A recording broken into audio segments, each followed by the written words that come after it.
Washington International, which I think quite a few of you guys were at. And then I played in a round robin over Labor Day weekend. And then I played in a local Marshall Premier event. So in total, I played 23 games, 9 plus 9 plus 5. And yeah, of course, we don't have time to look at all of them, but I'm going to show you guys some interesting moments, ones that stuck out to me the most, ones that were the most fun. I mean, as I have been doing over the last several months and year and a half, when it comes to documenting my journey to Grandmaster, of course, I'm trying to share with you guys the victories, share with you guys the defeats, and you know, for those of who have been tracking my games themselves, a lot of them are actually, I think all of them were on DGT. So for those of you guys who track my games themselves, maybe some of these moments or some of these calculations may not be too much of a surprise, but hopefully you can get some additional insight into what I was thinking during the game, kind of see a little bit into the mind of myself as well as perhaps some of my opponents, and continue to see also, yes, my journey to GM, but the things that I have tried to do to stabilize myself as a player, no longer be as up and down, as streaky, and for the losses that I will be showing today, get a little bit a glimpse into the psychology and reflections that I now attain or that I now have. And you know, showing wins is a lot of fun, and we're gonna see this first game is going to be a win of mine. But there certainly are many many ideas in which we will go through calculation, decision making, opening ideas, opening lines, how to approach openings to which we get surprised. And so, okay, let's of course get into it. Once we do kick off this first position, and then moving forward, at some point I will have to limit the chat. But for now, we will take a look at this first one, mostly just to ease ourselves back into this. This one is a little bit more of a fun position, a fun example from my first tournament at the Washington International. Now, one interesting thing about my recent tournaments and my recent, I guess you could say, success, I'm actually now 2469 FIDE. So, I think the last time we had discussed, I was 2440 something, 49 maybe. Or maybe I was like 51 or something like that. So, 2469 as of today, 39 points left. I gained 12 points at Washington International, 1 point in the round robin, and 1 point in the Premier. So, making some progress, trudging my way along to the GM title, and I've had a lot of time to reflect on my wins, my losses in this journey from ever since making my third Grandmaster norm. So hopefully, only time will tell, and hopefully the time will be shorter than longer before I actually get to 2500. But okay, so this game came from Washington International, and in this event, I scored 6 wins, one draw, and 2 losses. 2 losses were both with the black piece against high-rated players. I did not play in a very balanced way. I won all my games against low-rated players, ranging from like 2200 FIDE to 2400 FIDE. And then the one draw I made was against Liam Putnam around my rating. So it was a good event. And I think overall I played quite strong, quite well against the players that I had won against, and the 2 games that I lost still continue to show me a lot for what I need to improve. But okay, let's take a look at this first game. First game here, it's actually a pretty interesting position.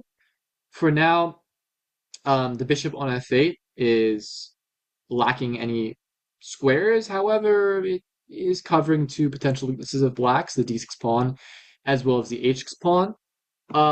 And the knight on d4, it's serving its role in covering the b3 pawn. The rook on b4 actually is a little bit almost even trapped. There's not really any way for me to win it. I am attacking it right now, but black can of course defend it with the move that he played, which is queen c5. And I mean, overall, the position is still imbalanced. There's still play for both sides. If Black's bishop gets into the game, or Black ends up getting d5 in, then Black can really start to take over. On the other hand, with my temporary lead in activity with the knight on d4, with the king maybe in some cases being weak, if Black is not careful, then that's where White's chances lie. Now, I will share some additional context at this point. At this point here, both of us had actually like less than 2 minutes. I think he had less than a minute. I had around maybe a minute and a half. And so I did say this is going to be more of a fun example, not too instructive, but just to kick us off here. I instantly saw this really, really nice tactic.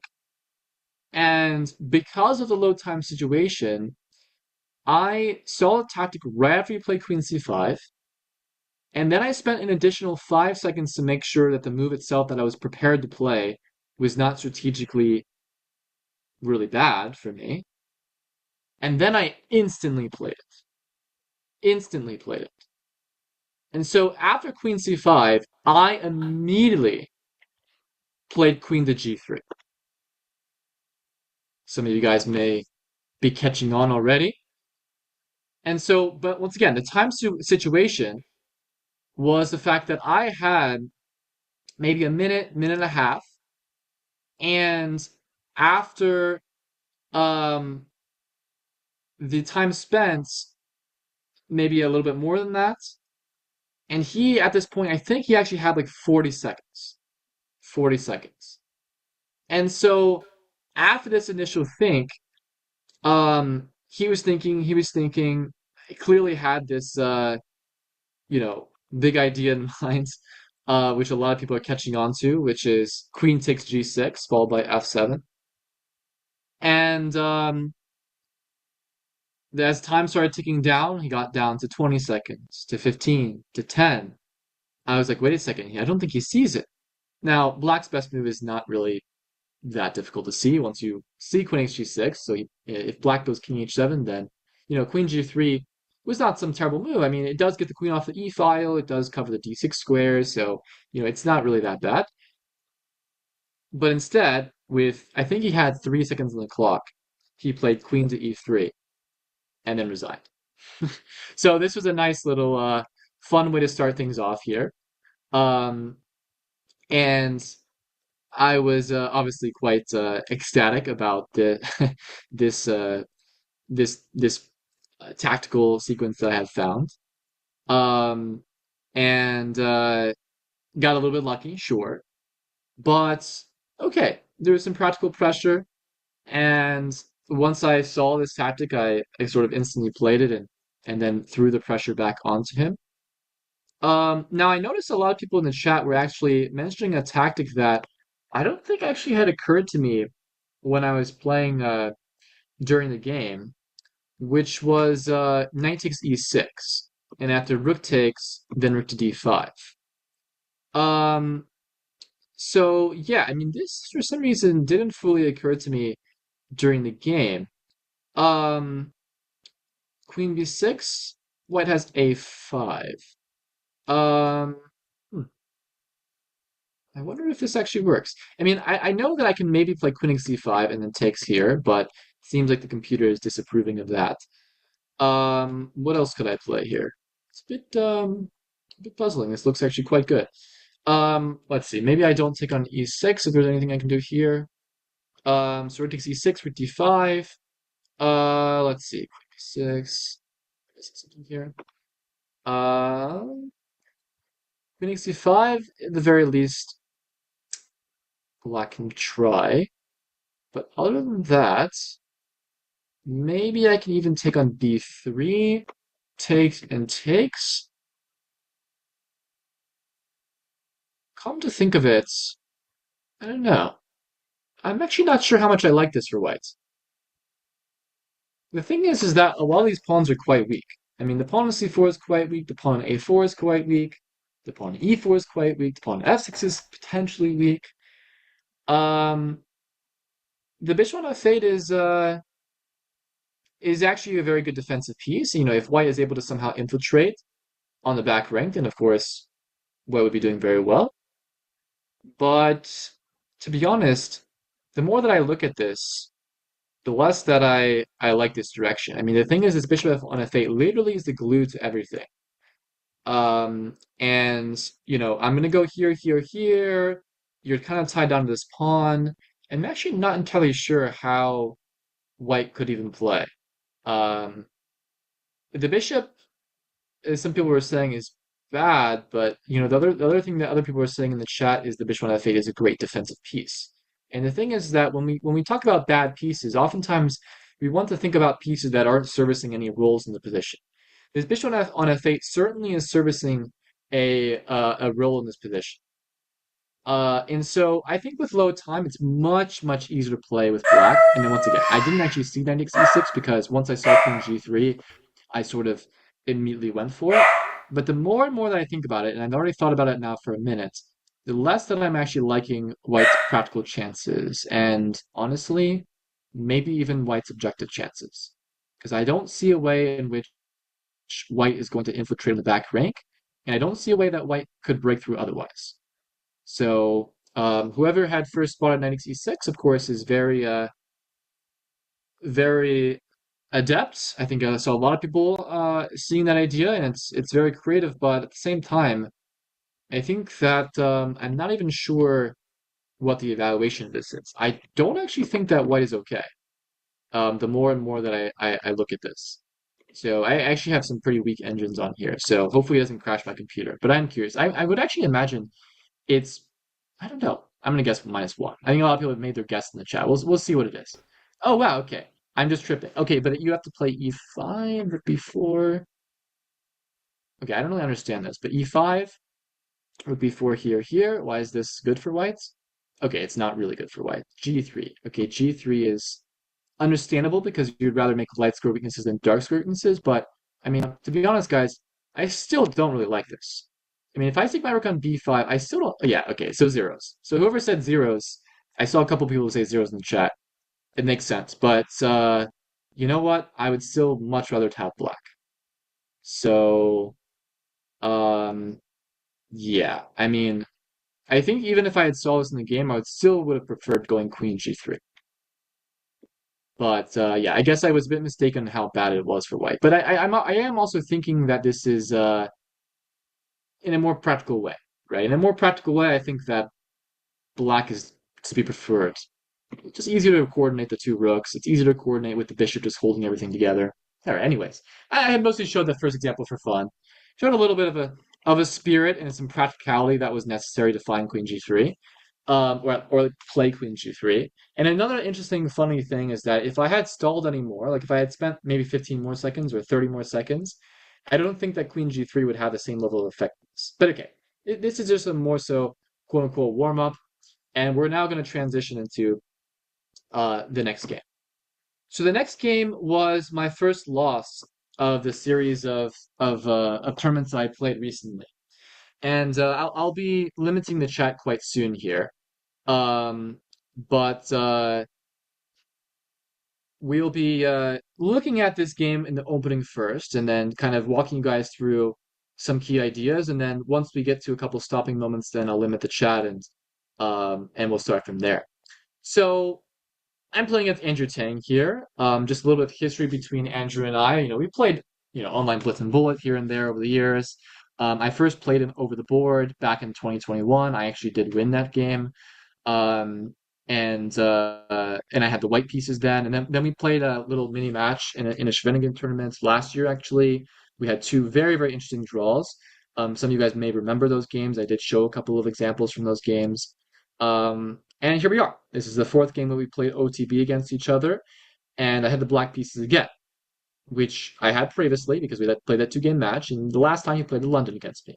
Now, a lot of you guys probably know Andrew Tang is a London specialist. He loves it online, Blitz Bullet. He loves it also over the board. However, um, for someone saying they can't see the new game, is that true?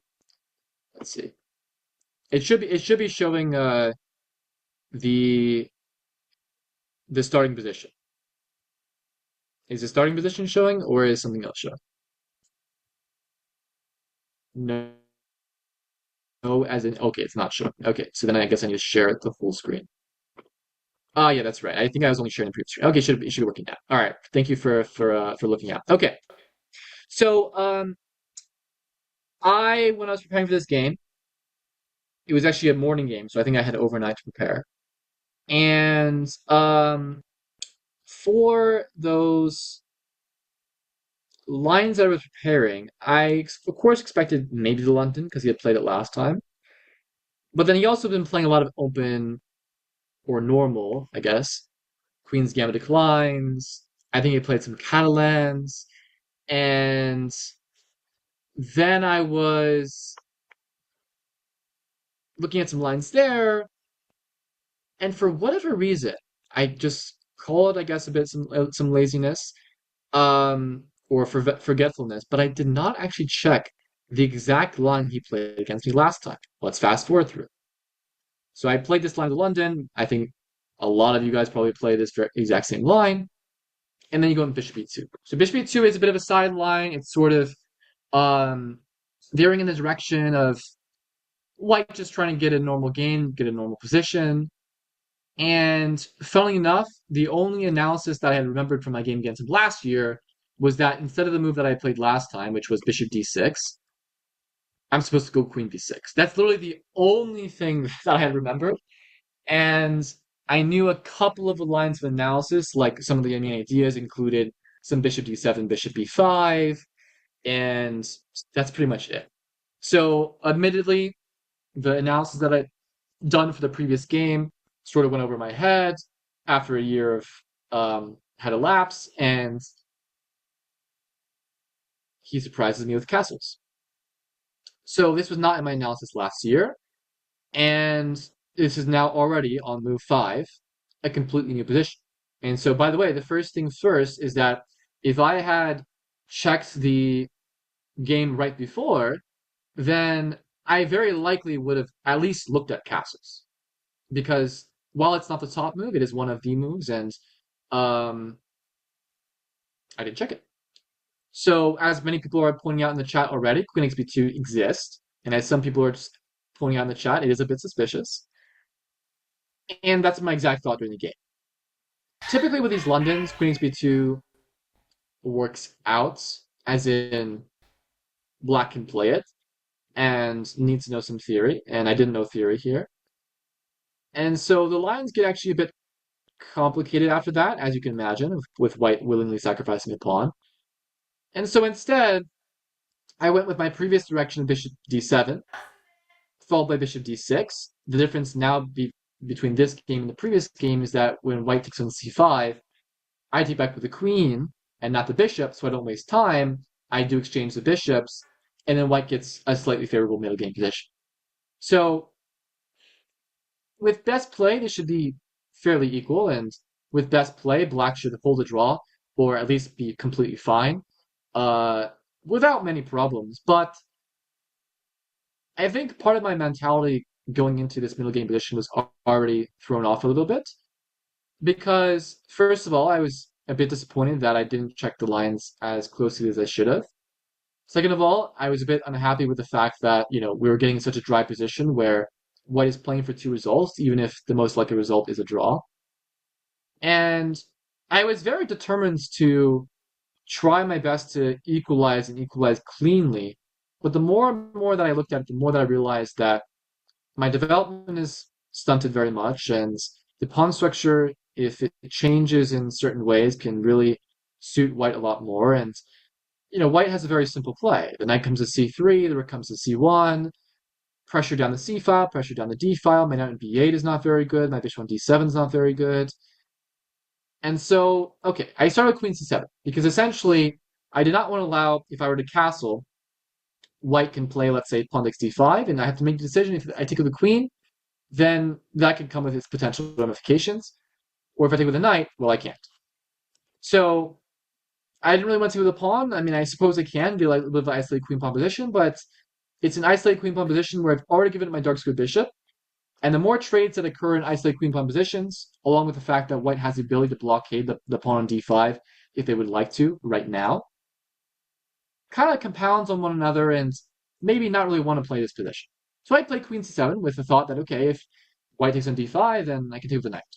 White goes knight c3, I take and go castles, and I am a couple of developing moves away from solving any potential problems that I had, right?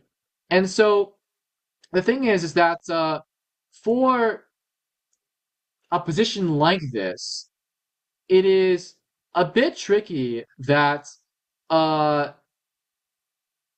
for the direction that white will take with rook c1, pressure down the c file, white's pieces being much better, even though I knew in my mind and I knew feeling wise that, okay, I'm a couple of developing moves, a couple of careful developing moves from fixing my position, the pressure that was started to get me spending a lot of time around, I would think on average it was like 10 minutes per move, as I was kind of overthinking a lot of different things.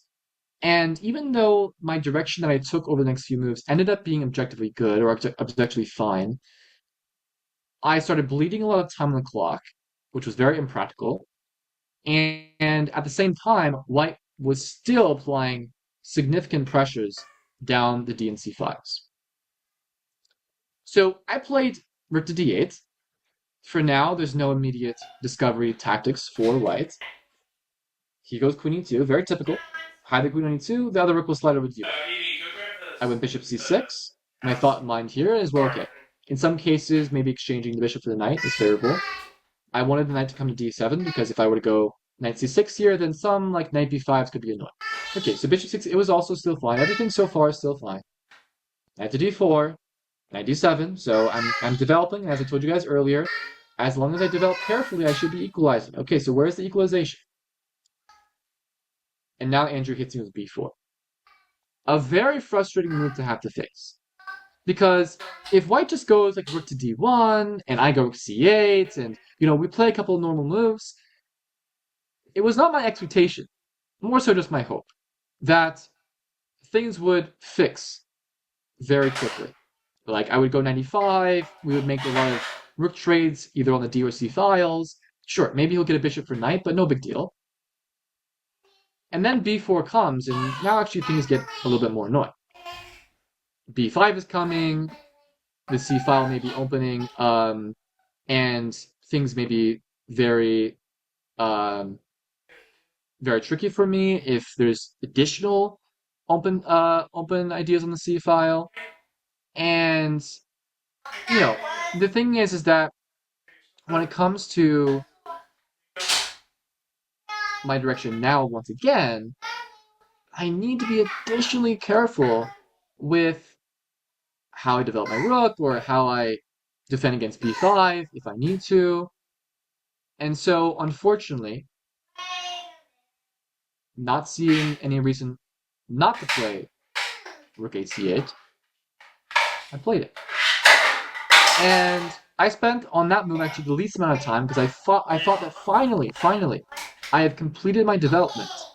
And I have rooks on both the D and C files. All my minor pieces are developed, and okay, maybe they're not the most ideal, but they're not bad. How bad could this be? If white goes b5, haha, I have bishop g2. And so I thought that, he would go like bishop b3 or bishop d3, and white will still be slightly preferred, but how bad could it be? I mean, I'm fully developed, and the best is maybe he takes on c6, but, unfortunately, in this one moment, I did not calculate in the same rigor as the previous positions, as the previous moves. I let up for this one move, and now we have the very first stopping moment of tonight. White to play. White to play. I'll give it a few minutes, see as the answers trickle in a little bit. I have now limited the chat. I think you guys have had enough fun in there, and so now it's time to get serious. So white to play. Let's find the best direction for white here.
just an additional reminder, as it has been some time since our last meeting, if you're going to give me one move answers, chances are either you are incorrect or you have not given me enough. Okay? Remember, I look for one of two things: variations that clearly state your goals or what the end result is, or a move and or a couple of moves, plus some sort of sentences explaining why you're going in that direction.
All right, I'm doing my best to keep up and respond to everyone who's sent their answers in so far. So keep thinking, those who are still thinking. Keep writing variations for those who are still sending in your answers, and we will do a check-in in a couple minutes.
All right, I'll give it around 30 more seconds. I responded to most, if not everyone's answers, and we'll do it once again, a little check-in after that's the case. If you're still sending your answers, please do so shortly.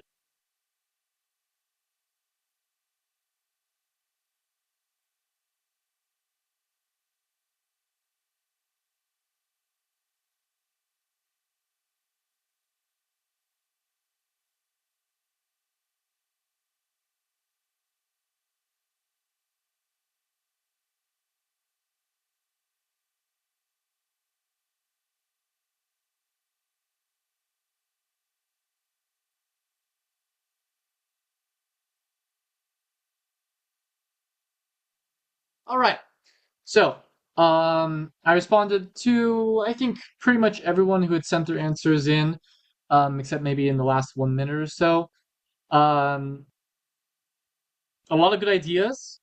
A lot of people are recognizing and latching on to something very important within a position like this. I oftentimes say to my private students, and now to you guys right now, that tactics don't come out of nowhere. That you are not just going to magically out of thin air pull out a tactic just because. The nature of tactical play, the nature of consequences of strategic misplays, in this case, black over the progression of the last 10 moves, having worse pieces, less space, is the fact that white, with better pieces, more coordination, more activity, more space, is more likely to generate tactical play. Now, of course, that being said, just because one side is more likely to generate tactical play than the other does not mean that every tactic will work out. This is, of course, where calculation comes to play. This is where calculation shines. This is where, if you guys were to just give any random answer or just one move answers, that is likely not enough. Now, around half of you guys, well, actually, around 80% of you guys took on e6. Okay, if not more, actually, maybe even more. Half of those chose bishop takes, half those chose knight takes. Now, these are calculations that are very important to consider. And for almost everyone who went with knight takes e6, almost everyone, the variation stopped after knight takes pawn, knight takes pawn takes bishop takes king h8 b5. Almost everyone. It got to this point, and actually, for most people, there was it, just b5, hit send. But remember, I have, over the last 2 years, really encouraged you guys when it comes to calculation to take that extra step, that extra one ply, to see what are my opponent's resources. Is there anything within this position that might not be as what I expected, or might not actually be what I thought it was? Because the thing is that here, what if black moves the bishop? What if black takes on g2? Or what if black just simply plays bishop e4? That's a move that I gave, but then I realized later on, for everyone who I responded to, bishop d5 is much more direct. The thing that I suppose most of you guys missed is the fact that the rook on c1 is hanging, or it's loose. It's loose because the back rank is empty. Now, if, for example, white could play, I guess, like knight takes d5, takes, takes,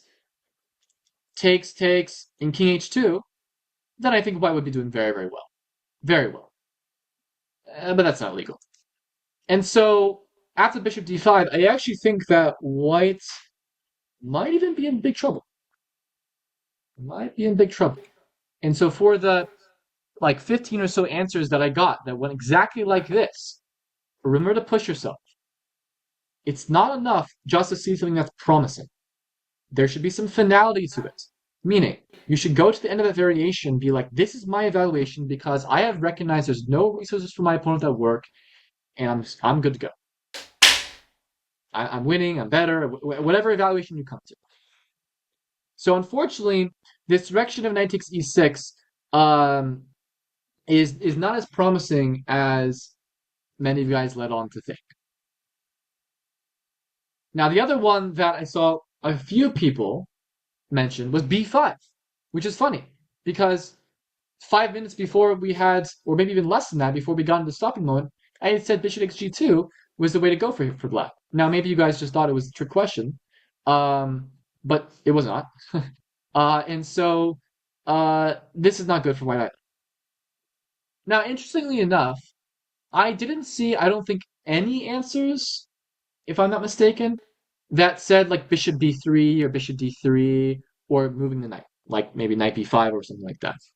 So it seems like everyone had latched onto this idea that now was the time to strike. Maybe because I stopped here. Who knows? Um, and so for the large population of the class, many people thought bishop e6 was the right direction, to which it is. However, I think only 3 or 4 people actually told me the full variation or justified this continuation with the right words or with the right strategic backing, with the right evaluation. Now, many of you guys are very strong players and are able to see, of course, that after pawn takes, knight takes, queen goes somewhere, let's just say e5 for the sake of argument, takes, that, hey, I have 2 pawns and a rook for the 2 pieces, and you're able to calculate into this point and say, I'm up material, I'm better, or whatever evaluation occurs to you.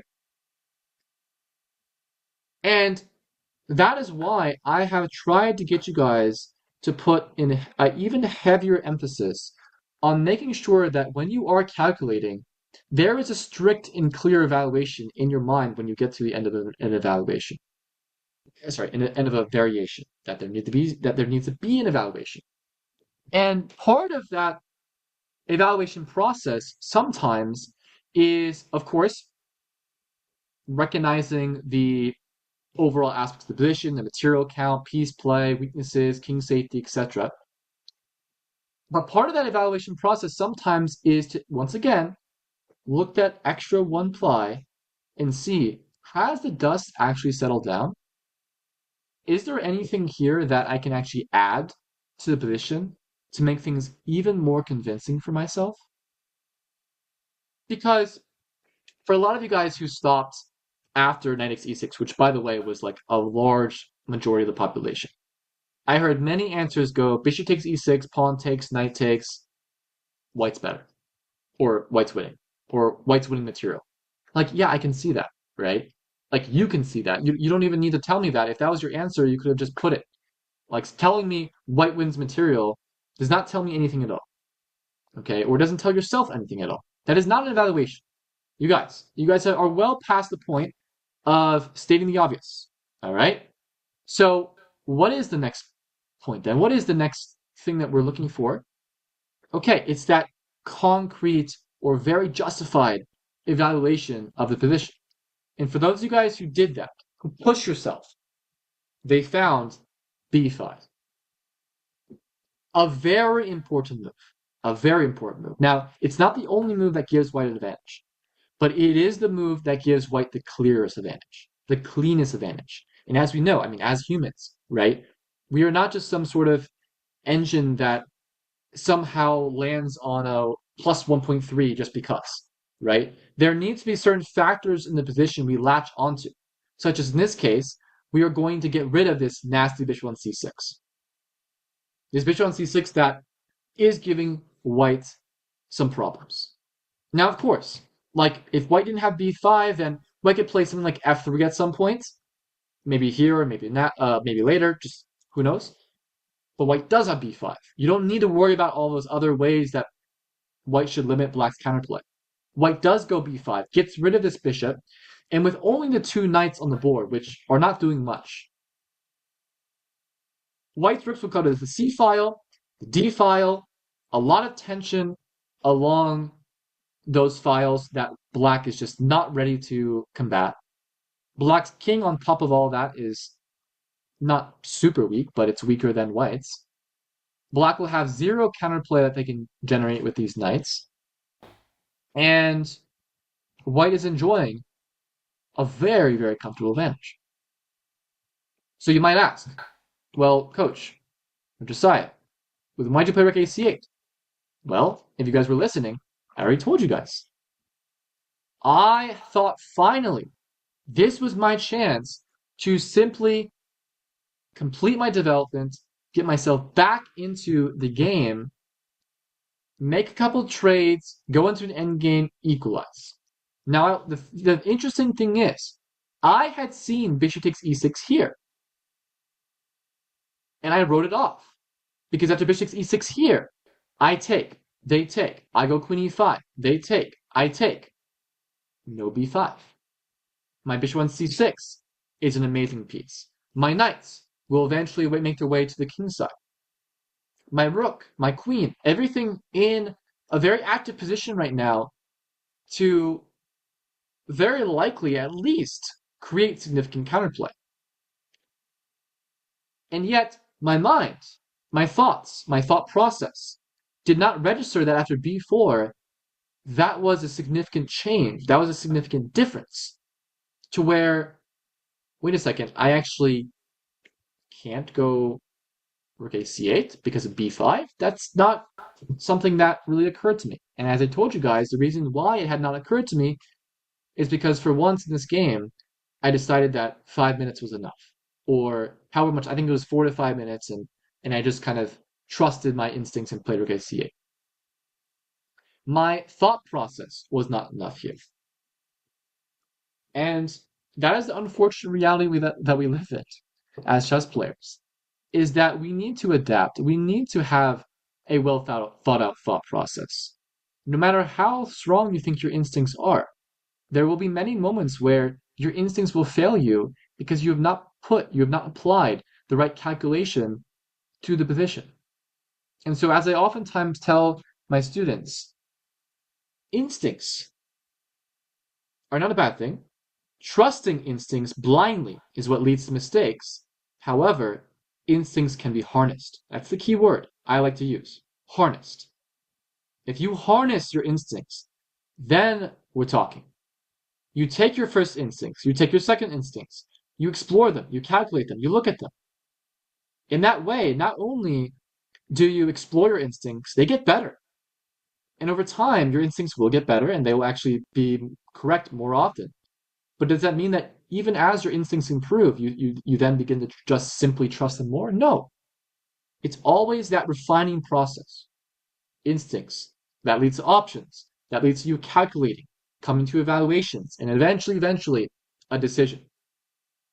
And even for me, I talk about instincts, calculation, decision making. I talk about it every single day. I give lessons every single day. I talk about it every single day, and yet sometimes it doesn't make it any easier when you put it into practice. There's like that kind of common saying that maybe you've heard from your own coaches, which is like, do as I say, not as I do. Because in actuality, it's quite hard to, in practice, complete everything that we say. I mean, this is why we play chess, right? If we were able to apply all the knowledge that we have 100% to our decision making, it would be a very boring game that we play. If no one made mistakes, if no one was kind of making mistakes within their thought process, it would be a very boring game that we play. But thankfully, there is some creativity. There is some, uniqueness to each game, and that's the reason why I still play it to this day. On top of the fact that I still need to make GM. All right, so this was a painful loss. It illustrated, of course, some opening deficiencies, at least opening preparation deficiencies that I still need to continue to work on. It also highlighted my inability to be practical in terms of my time usage, whether it be spending too much time or spending not enough time right here. And then, of course, decision making, calculation. It's something that I will still need to improve, and I will continue to do so even after I make GM on a day-by-day basis. I don't know if I've ever told you guys, mostly because I've been too embarrassed to even mention it because I was so far away. But after I make Grandmaster, I do fully intend to continue to play. Chess is my full-time profession, and I do love it very, very much. And so I do intend to continue to play after Grandmaster. Grandmaster, even though our series here for the last year and a half, 2 years has been Road to Grandmaster, that road of chess playing does not end for me there.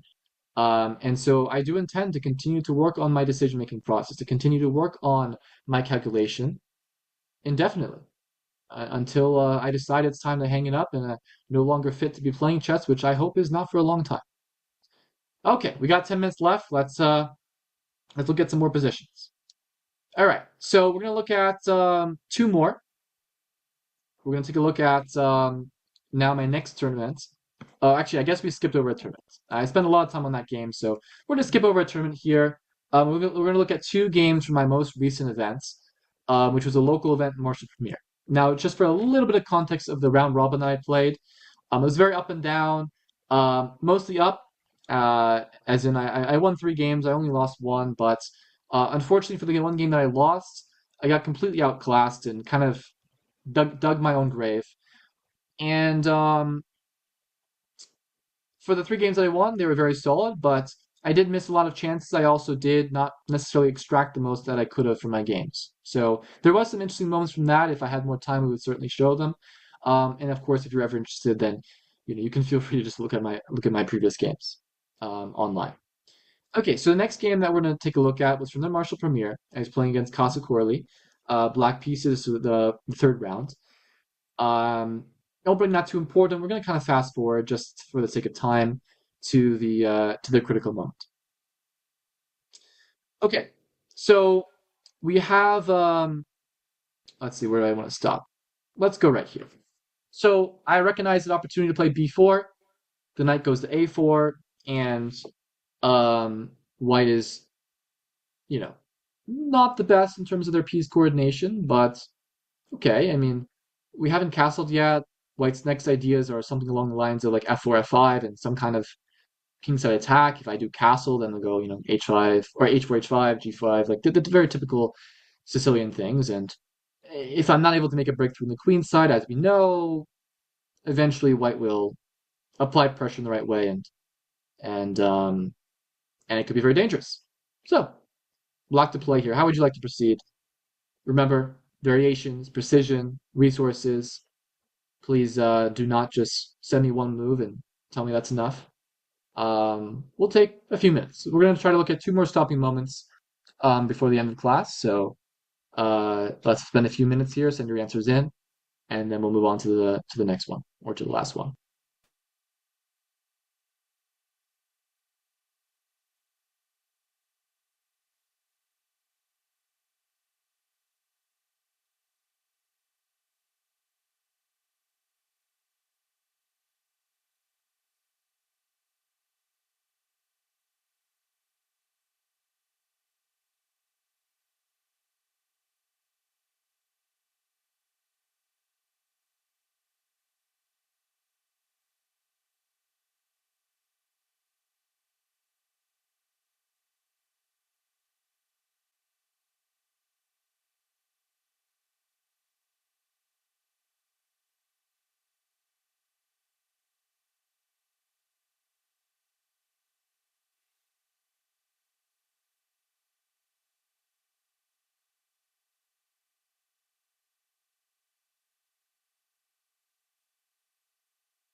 trying my best to keep up with your guys' answers. I'm going to give you guys one more minute. One more minute.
All right, minute's up. Unfortunately, I was not able to get to everyone. So if you send your answers in last couple of minutes, I apologize.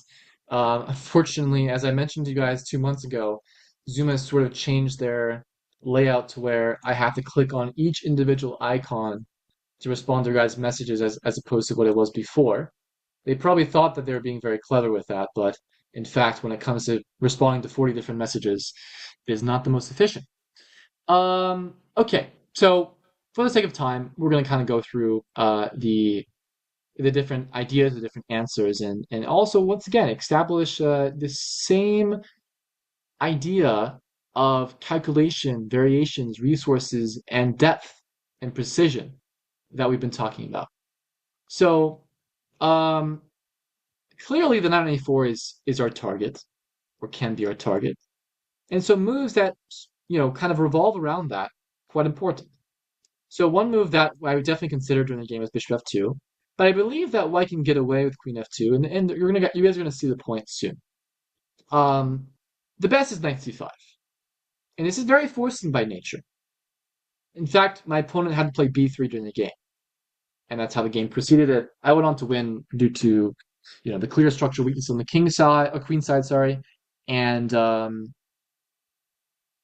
if we had more time, then we could take a look at the game. It was still quite interesting, so feel free to look at it later.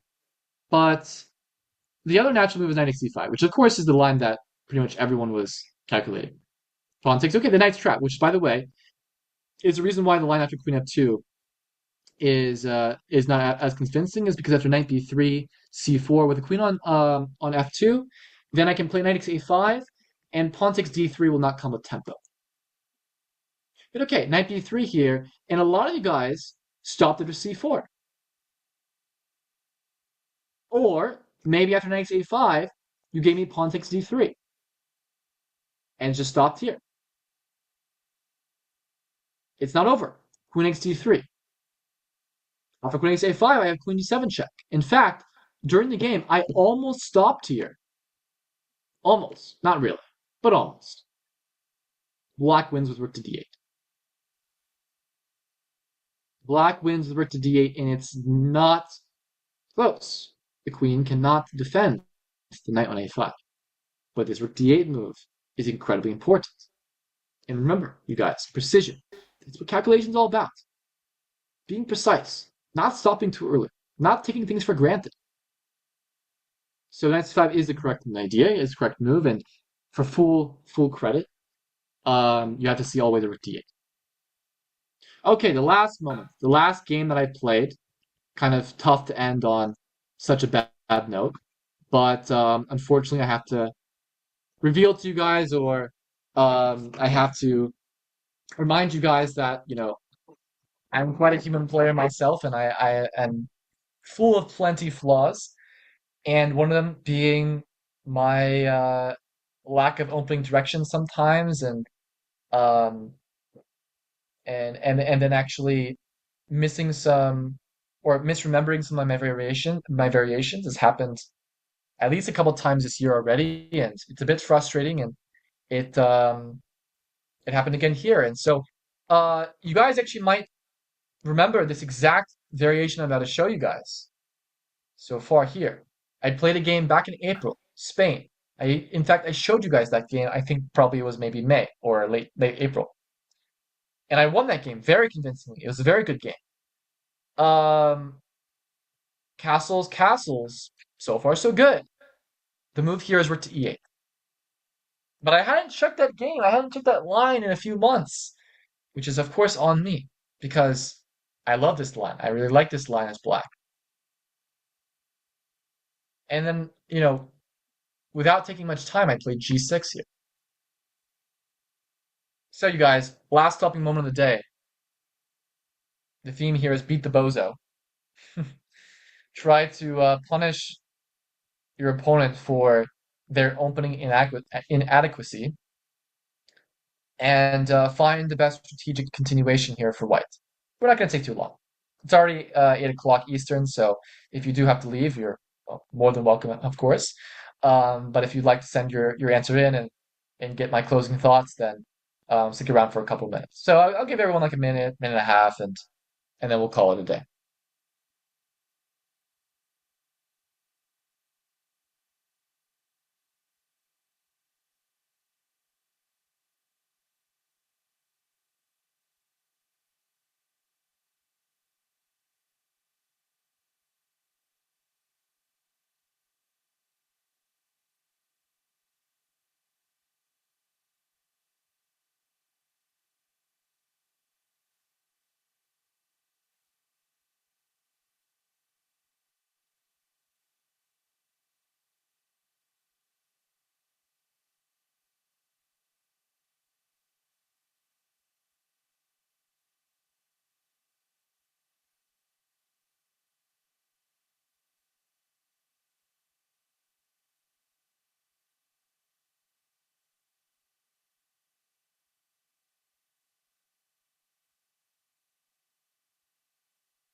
Like 15, 20 more seconds.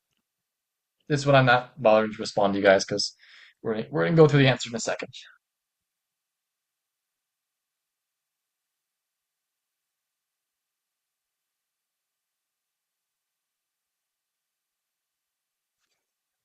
All right, you guys. Hopefully, like I haven't even checked any of the answers, so hopefully a lot of you guys have caught on. We look for the exchanges. Those are critical variations. Those are critical transitions.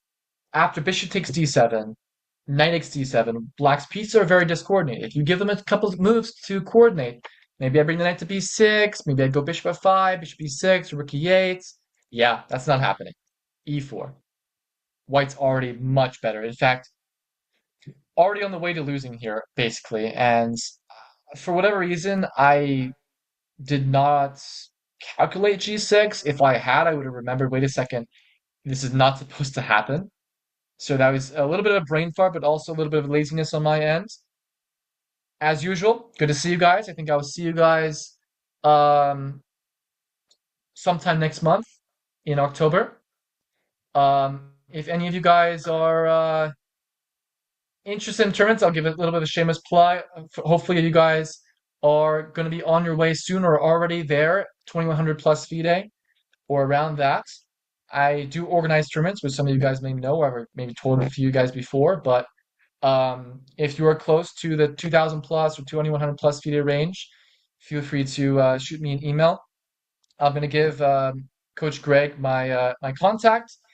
And if you guys are interested, then feel free to reach out. There are normal events. They're on the West Coast. I know a lot of you guys are on the East Coast here, but I host them over in California.